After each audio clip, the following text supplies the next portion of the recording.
죽음이라는 단어를 들어도 겁먹지 않는다. 사람들은 죽음이라는 단어를 듣는 것만으로도 겁을 먹고 대부분 그 단어가 마치 악마라도 되는 듯 서무를 긋는다. 유언을 하기 위해서는 죽음을 언급해야 하므로 의사가 최우선고를 해야만 유언장을 쓰기 시작한다. 그런 고통과 두려움 속에서 얼마나 올바른 판단을 할 수 있을지는 신만이 안다. 로마인들은 죽음이라는 말이 너무도 잔인하고 거슬린다는 이유로 이를 부드럽게 돌려 말하기 시작했다. 죽었습니다. 라는 말 대신 삶을 마쳤습니다. 혹은 생을 살았으나 이제 지나갔습니다. 라고 말함으로써 서로를 위로했다.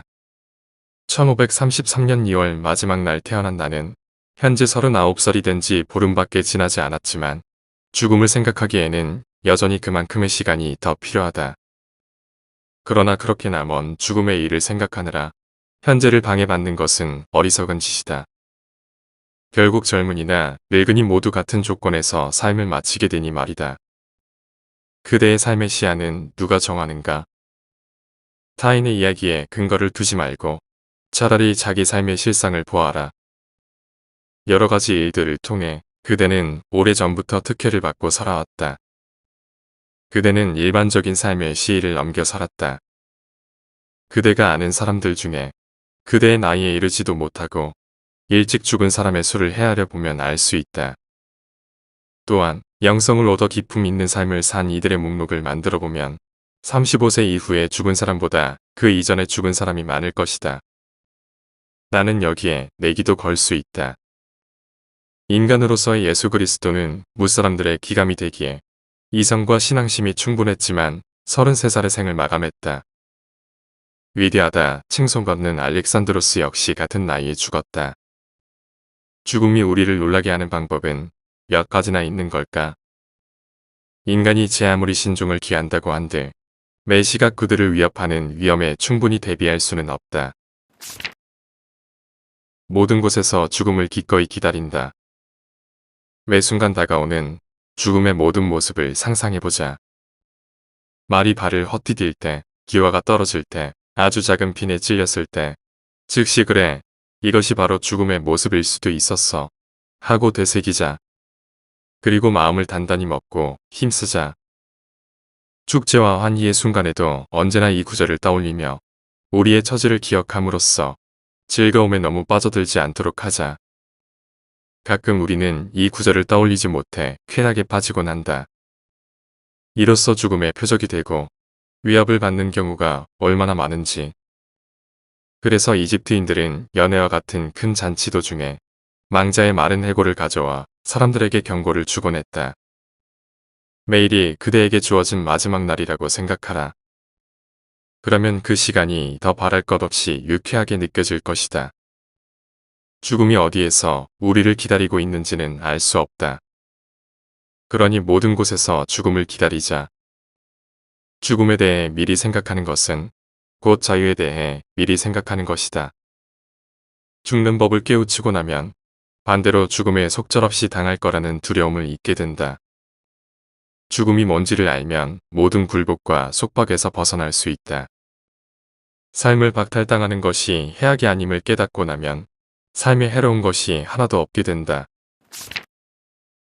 내가 그것을 어떻게 보느냐가 중요하다. 부유함과 궁핍함은 개인의 마음에 달려있다. 부든 명예든 건강이든 그것을 소유한 이가 부여한 의미 이상의 아름다움이나 즐거움을 지니지 못한다. 본인이 행복하다고 생각하면 행복하고 불행하다고 생각하면 불행하다. 스스로의 확신이야말로 본질적이고 진실한 것이다. 운명은 우리를 행복하게도 불행하게도 하지 못한다. 단지 우리의 영혼에 재료와 씨앗을 주어 더욱 강해진 영혼이 원하는 대로 향하고 실행할 수 있게 할 뿐이다. 자의만이 행복과 불행을 결정짓는 유일한 근거이자 주권자다. 외부적인 성취는 내부적인 조직을 통해 맛과 색을 가진다. 우리가 옷을 입었을 때 몸에서 열이 나는 것은 옷 자체에 열이 있어서가 아니라 우리 스스로가 발산하는 열 때문인 것처럼 말이다. 몸을 차갑게 하고자 할 때도 마찬가지로 외부가 아니라 내부에서 한기를 얻는다. 게으름뱅이에게는 공부가 고역이고 술주정뱅이에게는 금주가 고문이다. 의묵이 가득한 사람에게는 수수한 삶이 형벌이고 허약하고 태만한 사람에게는 훈련이 고통스러운 일이다. 다른 경우도 마찬가지다. 모든 일은 그 자체로 괴롭거나 힘들지 않다. 우리의 약함과 비겁함이 그렇게 만드는 것이다. 위대한 일을 판단하려면 크고 위대한 정신이 필요하다. 그렇지 않으면 우리의 악함이 그 판단에 영향을 준다. 고든 노도 물 안에서는 굽어져 보인다. 우리가 무언가를 본다는 사실만 중요한 것이 아니라 그것을 어떻게 보느냐도 중요하다. 모든 애정을 내 영혼과 나 자신에게 쏟는다. 다른 사람들이 수없이 많은 친구나 지인들에게 권세와 명예를 위해 애정을 베푼다면 나는 모든 애정을 내 영혼과 나 자신에게 쏟는다. 새어나가는 애정이 있다 하더라도 그것은 내 의지가 아니다. 사람들은 항상 자기 앞을 보지만 나는 내면으로 시선을 돌려 스스로를 평가한다. 저마다 자기 앞을 바라보지만 나는 내 안을 들여다보는 것이다. 나는 나 자신만 돌보며 나를 끊임없이 시험하고 분석하며 음미한다. 생각해보면 다른 이들의 시선은 늘 자신이 아닌 다른 곳을 향하고 앞으로 가기만 한다. 아무도 자기 안으로 들어가려 하지 않는다. 남아있는 인생만큼은 온전히 나를 위해 산다. 타인을 위한 삶은 충분히 살았다.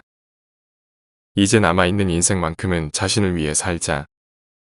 모든 생각과 의도가 우리 자신과 우리의 안위를 지향하게 하자. 확실한 자기만의 방을 마련하는 것은 매우 중대한 일이라 다른 일과 병행하기에는 다소 벅찰 수 있다. 하지만 신이 우리에게 떠날 겨를을 주었으니 채비를 하자. 짐을 꾸리고 직장에서 미리 휴가를 얻자. 그리고 다른 것에서 자신을 분리시켜 우리를 올가매는 폭력적인 속박들을 풀어내자. 그 속박이 아무리 강력할지라도 의무감에서 벗어나 이제는 이러저러한 것들을 사랑하되 오직 자신과만 혼인해야 한다. 가심 아래 모든 것과 관계를 맺되 자신의 일부를 벗겨내거나 뜯어버리지 않고서는 그것과 분리될 수 없을 만큼 결합하거나 달라붙지 말아야 한다. 세상에서 가장 위대한 일은 자기 자신을 아는 일이다. 이제는 우리가 사회에 기여할 것이 없으므로 사회에서 벗어날 때가 되었다. 무언가를 빌려줄 수 없는 사람은 빌리지도 말아야 한다. 기력이 쇠하고 있으니 남은 힘은 안으로 끌어모아 자신을 위해서만 쓰자. 사람들은 쇠약해져가는 우리를 쓸모없고 불쾌하고 성가시게 여긴다. 하지만 우리 자신에게까지 쓸모없고 성가시고 불쾌한 존재가 되지 않도록 주의해야 한다. 자기 자신을 보듬고 어루만지며 무엇보다 본인의 이성과 의식을 스스로 통제해서 사람들이 보는 앞에서 치욕스럽게 실족하지 않아야 한다. 스스로를 충분히 존중하는 사람은 드물다. 어릴 때는 배워야 하고 성인이 되어서는 숙달해야 하며 나이가 들었을 때는 어떠한 의무도 없이 자유롭게 살아야 한다고 소크라테스가 말했다. 잘 살고 잘 죽기 위해 공부한다.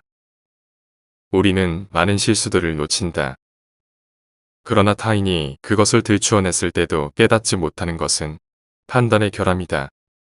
학문과 진리는 우리의 판단 없이도 존재할 수 있으며 판단도 학문과 진리 없이 존재할 수 있다. 자신의 무지를 인지한다는 것은 가장 아름답고 확실한 판단의 증거다. 사물에 대해 더 잘 이해하고 싶지만 이에 대해 대가를 치르고 싶지는 않다. 내 소망은 남은 생애를 고생 없이 평온하게 보내는 것이다. 제 아무리 중요한 학문도 예외는 아니다. 독서도 순전히 심심풀이로서 책 속에서 즐거움을 찾을 목적으로 하는 것뿐이다. 내가 공부를 한다면 그것은 오로지 스스로를 더 잘 알기 위한 일이며 잘 살고 잘 죽는 법을 배우기 위함이다. 앞의 내용은 몽테뉴가 지은 몽테뉴의 수성록의 일부분이다. 몽테뉴는 일상생활에서 얻은 경험을 철학적 사유로 삼은 철학자이다. 모든 인간은 자신만의 가치관이 있고 스스로를 거울 삼아 철학적 사고를 할 수 있다고 말한다. 수성록에서는 죽음, 현재, 자아 등 다양한 면을 소개한다. 이번 영상은 죽음과 자아에 초점을 맞추어 다루었다. 나이를 불문하고 어떻게 살 것인가? 라는 질문을 한다.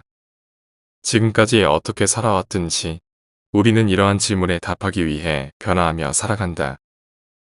죽음이 두려워 외면하지 마라. 살아있는 생명이라면 언젠가 맞이하게 될 운명이다. 죽음을 받아들이고 하루하루를 스스로를 위해 살아가야 한다. 인생은 우주의 무한한 시간에서 아주 작은 점일 뿐이다. 외부에서 보면 작은 점에 불과하지만 내면에서 보면 인생은 하나의 여정이다. 그러므로 스스로 사유하라. 스스로의 세계를 만들어 나가라.